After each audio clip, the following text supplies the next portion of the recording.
Welcome back, scholars. In our course introduction, we discussed and clarified your course objectives and your assignments.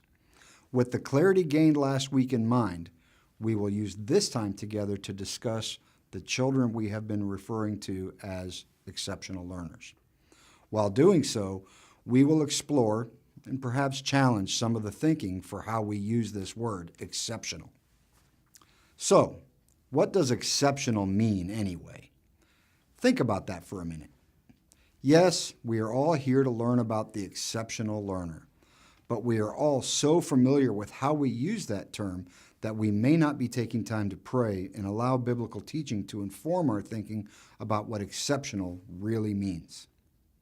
How often do we say exceptional child without considering the fact that we are affirming a judgment based on another standard, the idea legislation?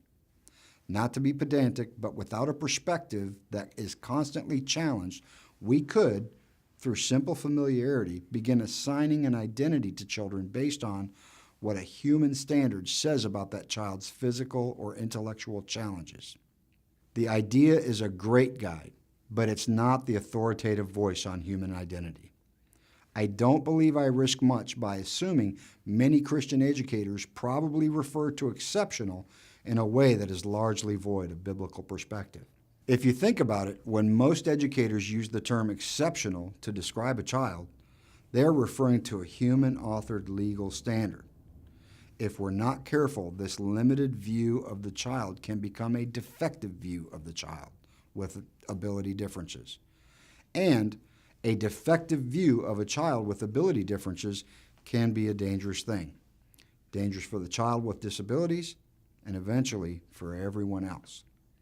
For now, I want to challenge you to identify and reflect on the standards that inform your view of exceptional and humanity and how you communicate those views to others. Speaking of standards, I now refer to the Merriam-Webster Dictionary as a standard for defining words. Merriam-Webster defines exceptional as forming an exception or rare. For instance, an exceptional number of rainy days. In another contextual application, Webster defines exceptional as better than average or superior. You might have a superior talent or skill. A third context in which exceptional points to abilities which are significantly above or below the expected norm, above or below average intelligence, or physically disabled. This is where we may be seeing referential standard used by the authors of our idea legislation. Another standard for determining disability is a battery of psychoeducational tests. Two tests that are widely used are the Wechsler Intelligence Scale for Children, 5th edition, referred to as the WISC-5, and the Stanford Binet test, which is designed to identify developmental delays in children. This is a normal bell curve which represents the IQ scores in a population of 4th grade students. We expect about 68% of normally distributed scores to fall within one standard deviation of the average, the mean, for all scores. So, if this bell curve represented scores from 100 students, 68 of those scores would be captured in the green shaded area. These scores represent average children who are said to be developing as expected, or we sometimes use the term typically developing to describe these children. The second standard deviation, represented by the shaded yellow areas, represents two distinctly different groups of children. The second deviation left of the mean, bordered by the line -2, represents children who may have some difficulty but are not considered by idea legislation to be disabled. Similarly, the second deviation to the right of the mean, bordered by line 2, represents children who are very bright, but they are not, by idea standard, gifted or geniuses. Cumulatively, the scores in the first and second standard deviations, the green and yellow areas, typically encompass about 95% of all valid scores in a distribution. The third and fourth standard deviations, represented by the shaded red areas, represent what IDEA recognizes as exceptional. Those to the left of the mean are considered exceptional as children with a recognized disability. Those to the right of the mean would be recognized by IDEA as exceptional because they are uniquely gifted. By the time we get to the third standard deviation, almost 100% of the scores are accounted for. Finally, it is worth noting that a growing body of research has begun to identify and validate a group of children we now call twice exceptional children. We have identified children with significant abilities in one or more academic areas, which may, under IDEA standards, classify their abilities as exceptionally gifted. Meanwhile, these same children have significant deficits in other areas. These significant deficits would classify them as exceptional because of disability. This represents some distinct challenges to teachers and other practitioners as they try to encourage and develop a child's giftedness in one area while struggling to help them maximize their limited abilities in another. Remember, think of IDEA as a standard by which we are invited to see certain details about children. According to IDEA, we have 13 categories, 13 standards for disability. We'll run through them quickly, but they are well covered in your reading. There's no reason to spend too much time on them here.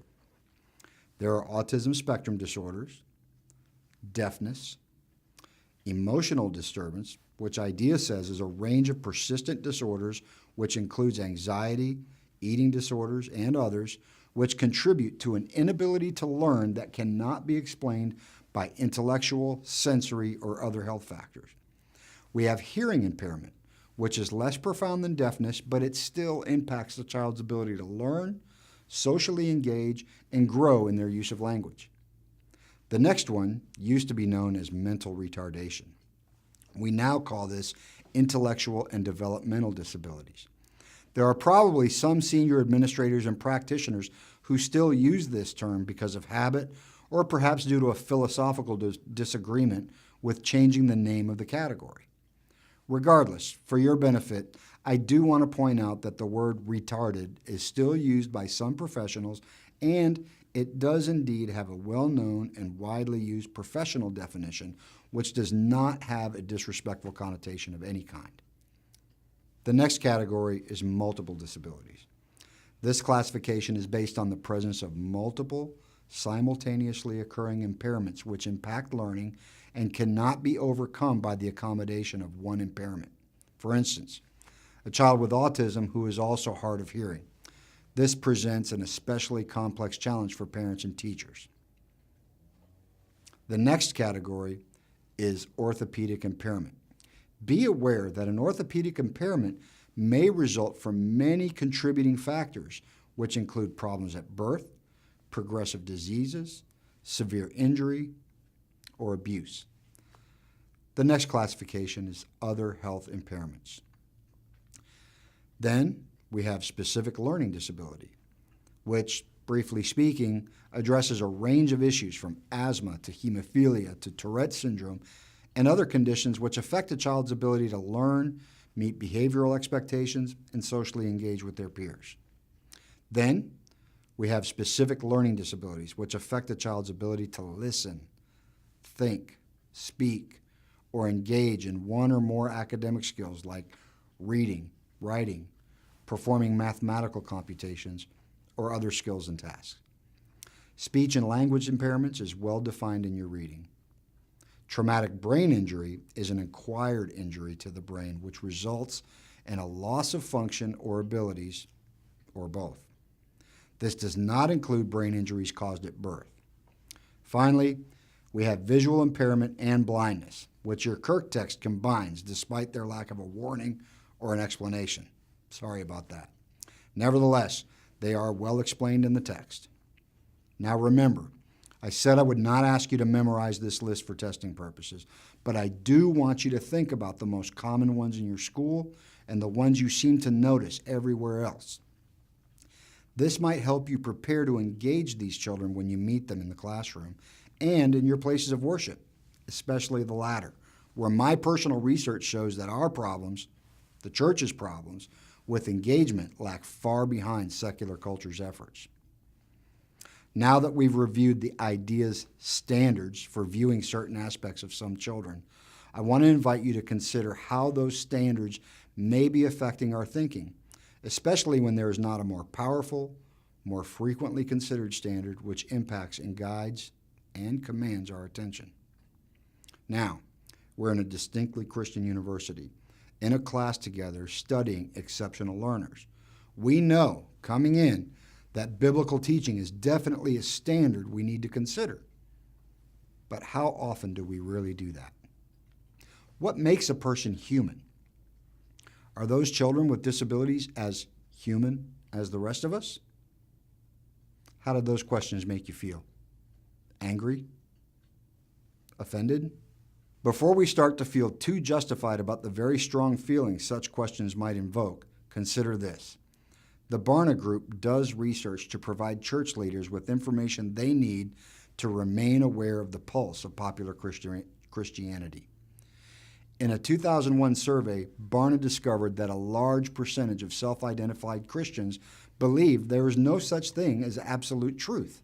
Yes, these are people sitting to your left and right in the pews every week. If they, like a growing segment of the secular culture, don't believe that the Bible is an absolute truth, how can we assume the church believes in the unassailable humanity of children who may be born with a physical or intellectual disability? So let me leave you with that as a taste of things to come. But as we move through the week, I want you to begin praying that God will prepare your heart for next week when we will examine the supreme standard which should guide all our thinking about the children we serve, and it should embolden us to engage and teach those around us. See you next time.